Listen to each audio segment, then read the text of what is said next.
விஸ்வகுருவா மௌன குருவா? மீனவர் பிரச்சனை, கச்சத்தீவு சர்ச்சையில் பிரதமருக்கு முதல்வர் ஸ்டாலின் கேள்வி. இது குறித்து நமது கடையர் டிவியில் என்ன என்பதை பார்ப்போம். விஸ்வகுரு என மாறுதட்டி கொள்ளும் பிரதமர் மௌன குருவாக இருப்பது ஏன்?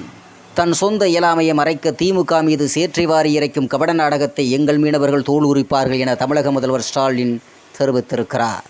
நேற்று முன்தினம் வெள்ளிக்கிழமை, அதாவது கன்னியாகுமரியில் நடந்த பொதுக்கூட்டத்தில் கலந்து கொண்ட பாரத பிரதமர் நரேந்திர மோடி, இந்தியா கூட்டணியினர் தமிழக மக்களின் உயிரோடு விளையாடி கொண்டிருக்கிறார். இலங்கையில் நமது மீனவர்கள் தூக்கிலிடப்பட்ட போது நான் தலையிட்டு எவ்வித சேதாரம் இல்லாமல் மீனவர்களை பாதுகாப்புடன் தாயகத்துக்கு அழைத்து வந்தேன்.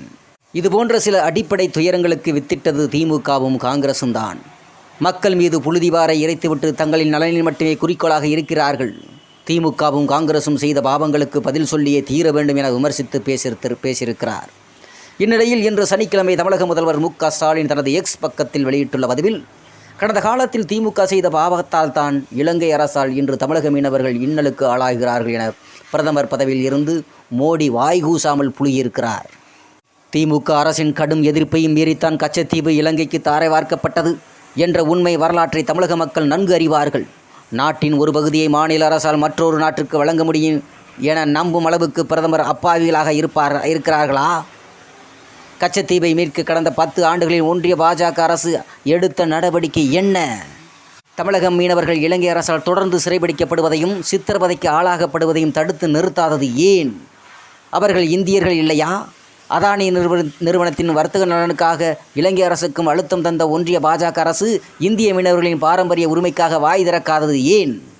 படகுகளை பறிமுதல் செய்து நாட்டுடைமை ஆக்கிவிட்டதாக அறிவிக்கிறது இலங்கை அரசு. இந்திய அரசு இதை அதிகாரப்பூர்வமாக வெளிப்படையாக கண்டிக்காதது ஏன் என்று தமிழக முதல்வர் ஸ்டாலின் அவர்கள் கேள்வி எழுப்பியிருக்கிறார். 2வது முறையாக கைது செய்யப்படும் மீனவர்களுக்கு சிறை தண்டனை வழங்கும் நடைமுறை என்பதே பாஜக ஆட்சியில்தான் ஏற்பட்டது தான். இதை தடுக்க என்ன நடவடிக்கை எடுத்தீர்கள்? இதற்கெல்லாம் பதில் இல்லை. தமிழகம் தொடர்ந்து புறக்கணிக்கப்படுவதை சுட்டிக்காட்டி தமிழகத்திற்கு செய்து கொடுத்த சிறப்பு திட்டங்கள் என்னென்னென்று பதில் சொல்லுங்கள். பிரதமரை என்று தமிழ்நாட்டு மக்கள் கேட்ட கேள்விக்கும் பதில் இல்லை. ஆனால் வழக்கமான புழுகுகளும் புலம்புகளும் மட்டுமே மேடையில் எதிரொலித்தன. விஸ்வகுரு என மாறுதட்டி கொள்ளும் பிரதமர் மௌனகுருவாக இருப்பது ஏன்? தன் சொந்த இயலாமையை மறைக்க திமுக மீது சேற்றை வாரி இறைக்கும் கபட நாடகத்தை எங்கள் மீனவர்கள் தோலுரிப்பார்கள். இது அரிதாரங்கள் களைகிற காலம் என குறிப்பிட்டிருக்கிறார் தமிழக முதல்வர் மு.க. ஸ்டாலின் அவர்கள்.